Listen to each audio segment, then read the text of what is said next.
Welcome to another video. This time we're going to cover everything you need to know about the Skierg. This is going to be the first station you will encounter during your HYROX race.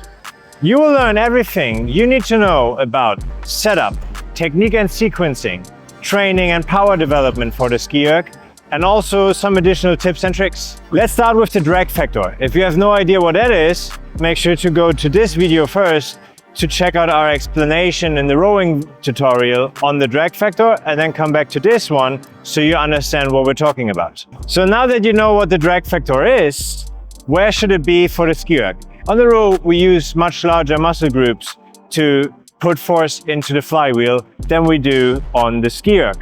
That means our drag factor should be significantly lower. As a general recommendation, we recommend 80 to 120 as a drag factor for men and 70 to 110 for women.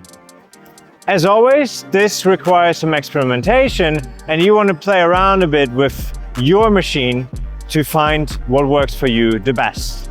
And as we said in the rowing, it also might depend on what you're using the Skierg for. Do you do a longer continuous piece where you might want to choose a lower drag factor because you're working for such a long time and you want to avoid muscular fatigue first? Or you want to do shorter style workout with some sprints where it's the main idea to get the power as high as possible? Then you want to use a higher value. As you know from the rowing video already, technique is very important and highly critical to good performance. It doesn't only allow us to go faster, but it also allows us to go at a relatively quick pace while being efficient and saving energy. So it's not the person who's off the Skierg the first, it's a person that is off the Skierg, still feeling good, being able to run another quick kilometer without being too fatigued from the actual ski itself. All right, let us continue with the demonstration of the perfect Skierg technique. Thiago is kind enough to help us out with demonstrating the Skierg, and what we're going to start with is the setup. The setup on the ski is relatively simple, as we just need to step onto the platform. When you're a regular height person, let's say 175 to 2 meters tall, then you want to stand more towards the back of the Skierg.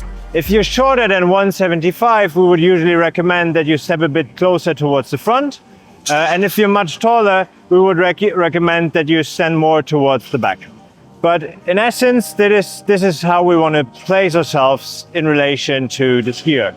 If you don't have a Skierg with a floor stand and your Skierg is attached to the wall, you want to have about 75 to 80 centimeters of space between your feet and the actual Skierg. What we're going to do next is grabbing the handle and going into the starting position. Here you might need to want to step a bit closer to the Skierg in order to be able to grab the handle so you can reach it. And then you grab it, and we want to have a nice 90-degree angle between the upper arm and the torso, and roughly a 90-degree angle in the upper arm itself. This position gives you the best transfer of power from all the movements your bodies are doing into the ropes that are eventually gonna spin the flywheel. The first thing of the sequence for the Skierg technique we're going to use is coming from the core musculature. That is more like the stem of the body than like the arms or the extremities, which would be a musculature that is not nearly as powerful as our hips and our whole anterior chain, so all the muscles that are on the front of our body. So what Thiago is going to do now to get the flywheel spinning is doing a couple of crunches where he's going to stiffen up this part and this part, and now he's just flexing at the hip. As you can see, the arms are involved in this movement except for isometrically holding the position, and the main movement is occurring at the hip where he's crunching from his ab and flexing at the hip. This is the first part of the sequence, and this is also something we always want to do when we start on a Skierg that we haven't used before with a dead flywheel. So this will get some momentum in the flywheel, and after we've done one or two of these strokes, we can then continue going into the full stroke. Here we're gonna increase with every stroke the amplitude or the range of motion just ever so slightly, and then once we're at full hip flexion, then we extend our arms and aim with our hands for our thighs. So Thiago is going to demonstrate now 2 half pulls, and then he's going into the full stroke. Yeah. Now he gets the flywheel spinning, and now he's transitioning into the full stroke where he's aiming with his hands for his thighs. The important part is that you always keep this sequence. So you want to use your anterior chain first, keep this part stiff and tight, and then you will finish the movement with your arms aiming for your thighs.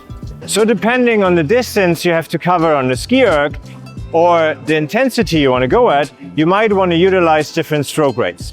Thiago is now going to demonstrate what the different stroke rates will look like. He's going to start with 30 strokes per minute.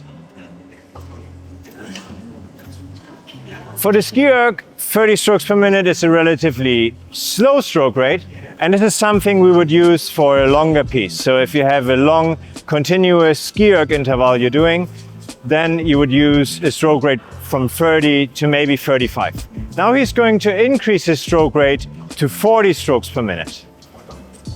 As you can see, the most important thing here is, even though he's moving quicker, he's going to maintain the same range of motion and the same technique as he had with the 30 strokes per minute. This is something you would use for the HYROX distance, for example. This is a stroke rate plus minus 5 strokes per minute we would recommend for most people skiing at, and this is where most of your training should happen. Let's say you're sprinting and you're going very hard, then the next thing after putting more power into the handles is increasing your stroke rate even further. That's why Thiago is going to demonstrate now what 50 strokes per minute are going to look like. And as you can see, even though he's going faster, his technique is going to stay the exact same. Next, let's talk about training. As we said in the beginning, the Skierg is the station that you will encounter first when you're in a HYROX race. And this might affect how you want to train or implement the Skierg in your training. For one, it could be used for general aerobic training, targeting the anterior chain of your body, instead of just doing more running, biking, or rowing volume. But considering that it's the first station and you arrive at the Skierg relatively fresh, it is very valuable to be powerful on the ski, so you're efficient while holding a higher or faster split on the Skierg. To develop this kind of power, you can either train very specific with the Skierg itself. This is something, as we mentioned before, with a higher damper and very short bouts of intense exercise where you go for 10 to 30 seconds at a fast pace and then recover for at least twice the duration. You ski for 20 seconds at a hard pace and then you recover for 40 seconds until the minute is over.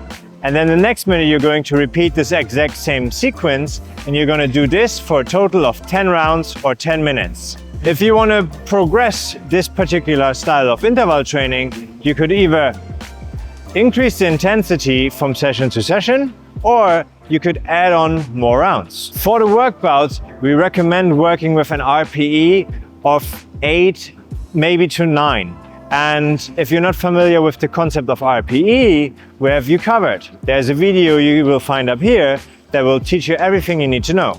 There are also other exercises you can train in order to become more powerful and better developed for the skier.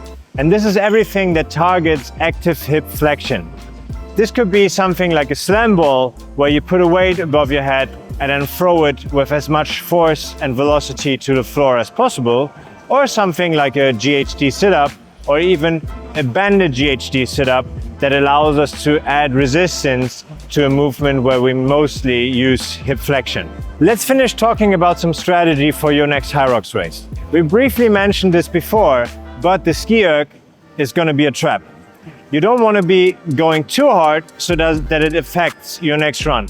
You rather want to focus on staying efficient and cruising at a pace that is below your threshold or below your capabilities, so you will be able to enter the next run as fresh as possible and spend your energy where it matters the most. And this is definitely not the Skierg. As a general recommendation, we would recommend going 8 to 10 seconds slower than your 2K Skierg time.